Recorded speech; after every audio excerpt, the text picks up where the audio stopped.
What's good, YouTube? And welcome to Yu-Gi-Oh! Vendors speaking with their fat wallets. Plunder Patrol Booty has been bought out and is actually heading towards being the most expensive Plunder Patrol card that you need to access. I can't help myself when there's so many puns. Yeah, I gas booty, that's where it came out of. Also, looking through here though, you have the secret rare list, which has triple down buyouts already, and we're heading towards the new ship coming out. That's why the Plunder Patrol cards are getting so looked up, but this is starting to pass even the OG Blackbeard, OG emblem of the Plunder Patrol, which does have a competing ultra rare all the way over on the back out of Battles of Legend, so be aware of that. But yeah, Booty doesn't have a reprint, and you can see it was slowly bought out here earlier and then just spiked, so a lot of these people are probably hoping to cash in big, especially for a rare. And when we're going through, I need about $3.50 for that Booty, and then $4 on the price. I don't think it's personally worth it, but if you don't have it and you're interested in the deck, you weren't prepared for whatever reason, yeah, you're spending a bit extra right now. You'll never guess the next buyout though.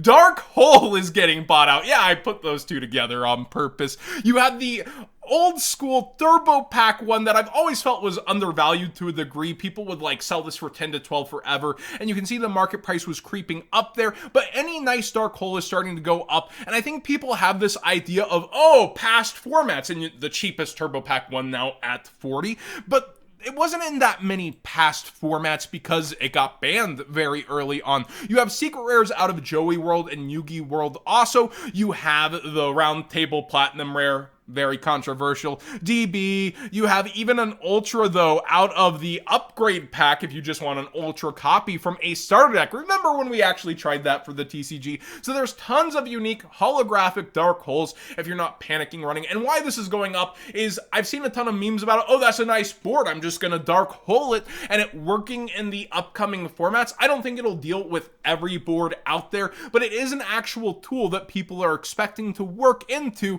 in the upcoming formats here with Photon Hypernova. Now, before I get in too much trouble with YouTube's new monetization system and my sponsors, code What's Good 5 for 5% off and to support the channel directly will work over at Tapio Cards. You have Sunglasses Kit, which looks amazing, the Chad of the Albaz lore. You've got dabbing Flunders. Yeah, Flunder players, you either love or hate them, aka you are one or you aren't one. Totally awesome, which I do think happened before the Master Duel update. And then you have Nibiru. You know, it'll protect you from 5 different people if they're coming for your Yu-Gi-Oh cards. Yeah, terms may apply. You might have to be able to defend yourself a lot better against 5 people than having a keychain. Again, code What's Good 5 for 5% off and to support the channel directly will work over here though. Now, talking about triple down, quadruple down buyouts, it's really common for a card to get like 2 buyouts, right? Like whenever you see something do its work in the OCG and then it heads towards the TCG format about to be there, you'll very commonly see a buyout when people see what's good in OCG formats, and then, yeah, it's almost your time to get it again. So the people that bought early low end up trying to sell during this window often and end up getting paid back. And this is for the rank 7 dot deck board, level 7 Kashira. I always murder the name. I've got to get it down at some point. But you also see Book of Lunar Eclipse. I was looking over at this, and you see it only has like the 2 points of buyouts where we brought up Swords of Concealing a ton of different times. I also do like Book of Eclipse itself rather than Lunar Eclipse, but the Starlight Lunar Eclipse is holding, and depending on the deck you play,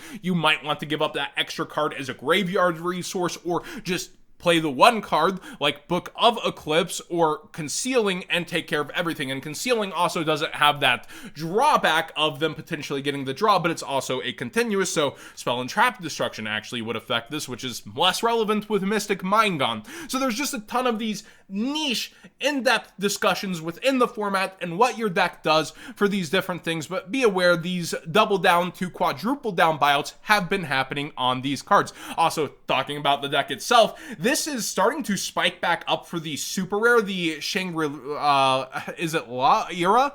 I'm just so terrible with all these names, and I eventually need to sit down and get through them, but it's about $1 super here, and it has been for some time, and then when we're talking shipping, it starts to head towards 2.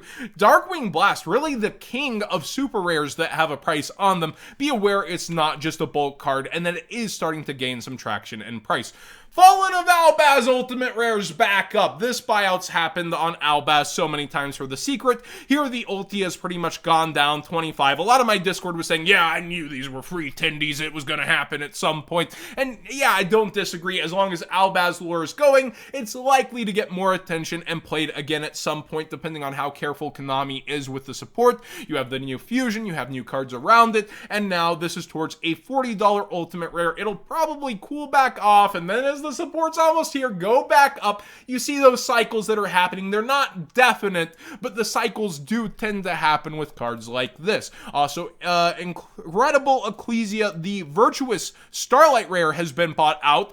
Just like Cartesia started going up, it's going up too here, but way bigger proportions, up towards that $300 to $350 quickly dollar mark. But Starlight rares don't have the biggest sales rates outside of moments like these. You can see right before the new year, a ton of these sold, and since, you know, a couple days, we're chilling, new year, not new buyouts, it doesn't immediately continue into these higher prices, and then sales rates really slow up after initial buyouts on these cards.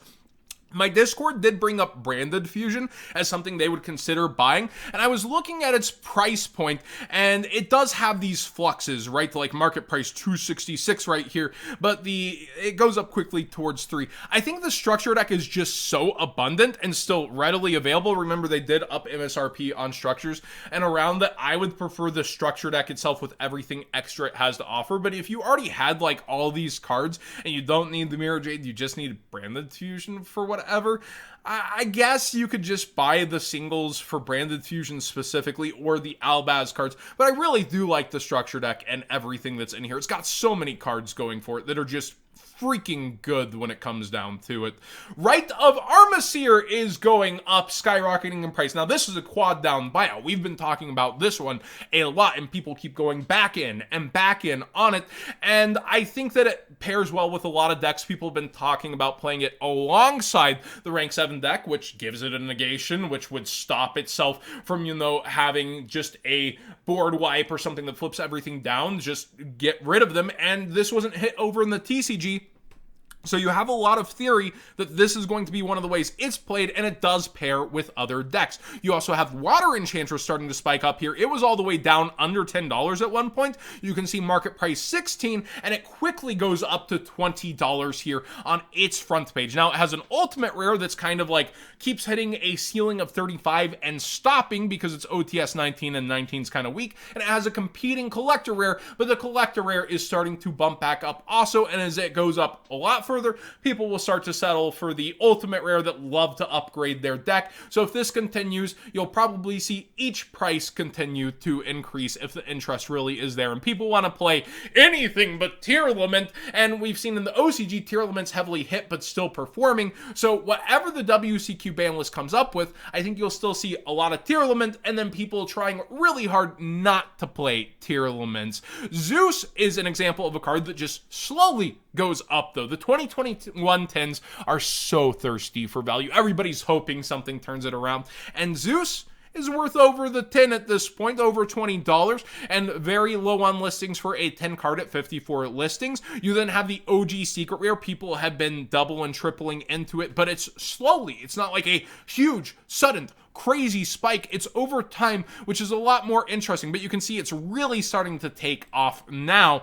And then you have the ultimate rare and the starlight rare. You have that mid-max that pulls down the starlight rare. People can be scared of starlight rares also with how really that market can fluctuate. You can see it here, but that starlight rare is back solidly over $400 right now. For you past format boomers, the creator ultimate rare and some other versions have been going up like crazy. First edition lowest now around $240, and a lot of the unlimiteds have disappeared also. This goes in GOAT format in a really unique, creative, cool deck that can perform with Monster Gate and other cards. I do think it's an awesome deck, but yeah, the Sutff buyouts, I don't know if there is something ranked 8 that goes in current format. I would assume this is past format hype, and the old secret rares are actually coming back up here in price a bit. And when we're looking through, like, I think they start at like $2 to $3 when the market price is one. I don't know how these market prices necessarily set versus shipping included and that kind of stuff, but yeah, you're looking at around $3 on the secret rare that actually came as the elemental energy. It says special edition here, I think it was.